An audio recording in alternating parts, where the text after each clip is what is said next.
सभी को राम राम। आपका मेरे एक और नए मिनी व्लॉग में स्वागत है। आज दिन की शुरुआत सुबह सुबह घर की छत से सुनहरे मौसम के साथ हुई। तत्पश्चात मैं नीचे आया और मैंने स्लैब पर रखी घर की गेट की चाबी उठाई और फिर मैंने गेट की तरफ चलने का निर्णय लिया।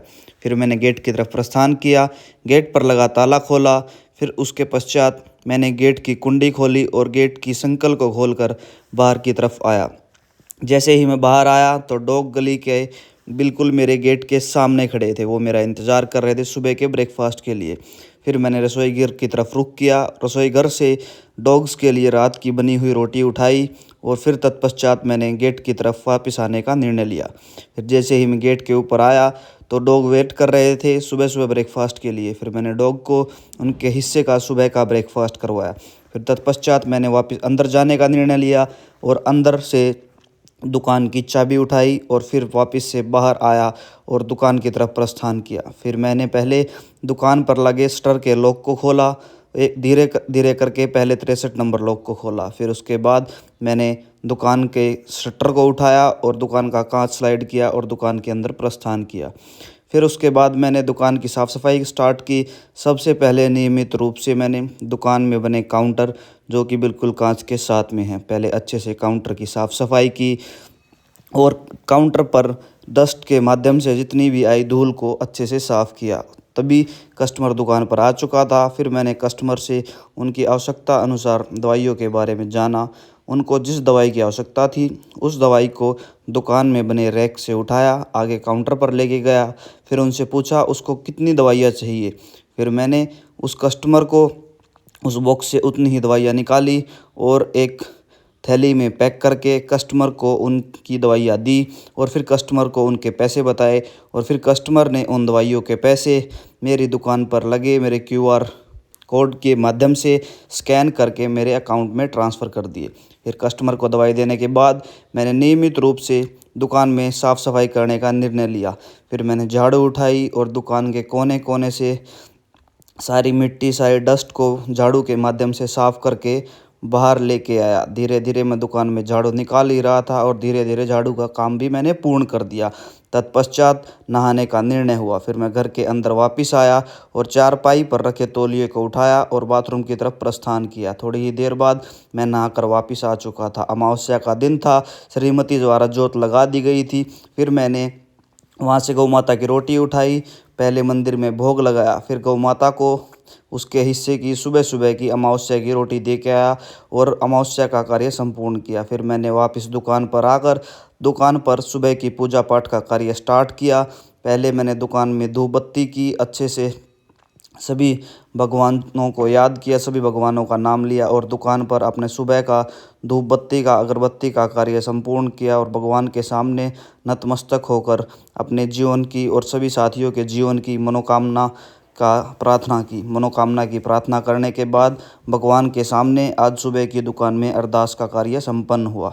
फिर उसके बाद मैं वापस से आया तो मैंने देखा न्यूज़पेपर मेरा इंतज़ार कर रहा था।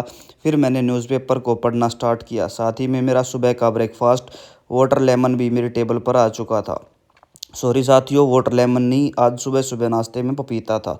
फिर मैंने पपीते का सेवन किया और अखबार को पढ़ा, साथ ही साथ पपीता खाता रहा और अखबार में आई हुई देश विदेश की, देश के हर कोने की सभी खबरों के बारे में पढ़ा। अच्छे से मैं अखबार पढ़ रहा था, सुबह सुबह का नाश्ता अपने पपीते के रूप में कर रहा था। आप सभी को भी सुबह सुबह हेल्दी ब्रेकफास्ट ज़रूर खाना चाहिए, हफ्ते में 3 से 4 दिन।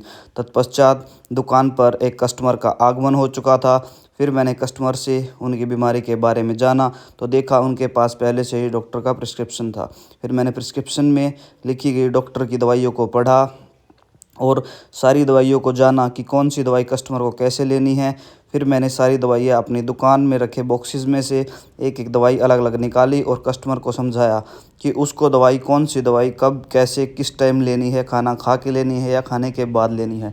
सभी दवाइयों को कस्टमर को सभी दवाइयों के बारे में बताने के बाद मैंने वापस से मैं बॉक्स को उसके स्थान पर रख के आया और सभी दवाइयों को मैंने कस्टमर के लिए एक लिफाफे में पैक करने का निर्णय लिया। फिर मैंने सभी दवाइयाँ उठाई और साथ ही साथ सिरप के बारे में भी कस्टमर को बताया कि जो डॉक्टर ने उसके लिए सिरप रखा यानी लिखा है वो सिरप उसको कैसे उस सिरप का सेवन करना है। सारी चीज़ें कस्टमर को बताकर फिर मैंने दुकान से पॉली बैग उठाकर उसमें सारी दवाइयाँ डाली और कस्टमर को उसकी दवाइयाँ दी। फिर मैंने कस्टमर को उसके पैसे बताए, तब तक उसके साथी ने क्यूआर कोड स्कैन कर लिया था। फिर उसने मेरे पैसे डाले। तब तक 11 बजे का समय हो चुका था, मेरे खाने का समय हो चुका था। मैं खाने के लिए अंदर टेबल पर पहुंचा तो श्रीमती द्वारा खाना लगा दिया गया था। फिर मैंने दूसरे फ़ोन में अजीत राड का व्लॉग चलाया और खाने के साथ व्लॉग का एंजॉय लिया।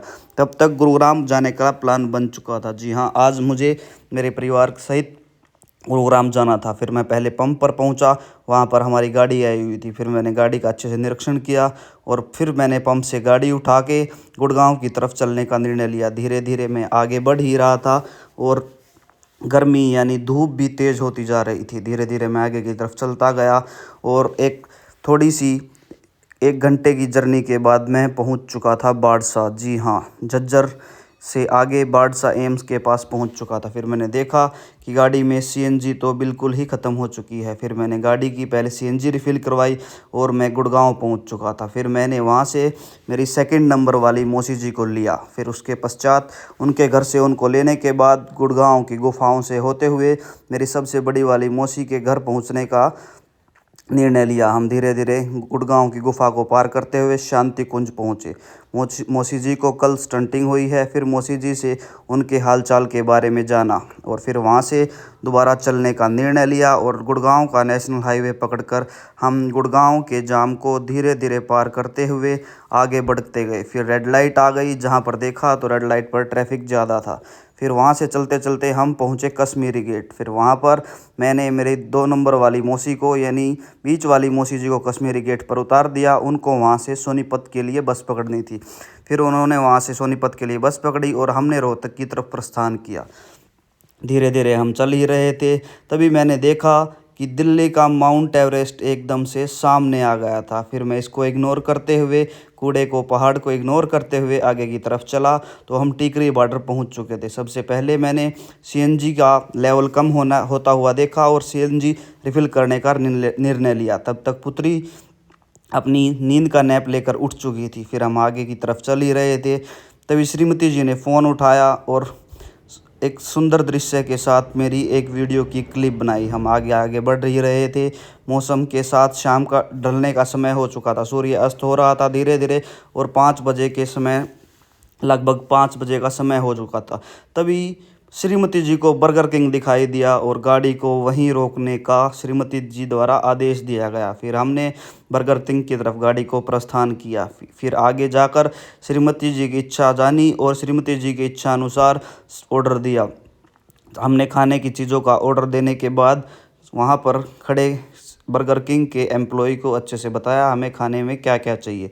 फिर उन्होंने हमारी आवश्यकता अनुसार सारी चीज़ें हमसे जानी और तभी कुछ ही क्षणों में हमारा ऑर्डर प्रिपेयर कर दिया और हमको हमारा ऑर्डर दे दिया। फिर उनसे ऑर्डर प्राप्त करने के बाद हमने गाड़ी को पार्किंग में पार्क किया और अपने भोजन का आनंद लिया। तत्पश्चात हमने घर की तरफ रुख किया। तब तक अंधेरा हो चुका था, सभी व्हीकल्स की लाइट ऑन हो चुकी थी।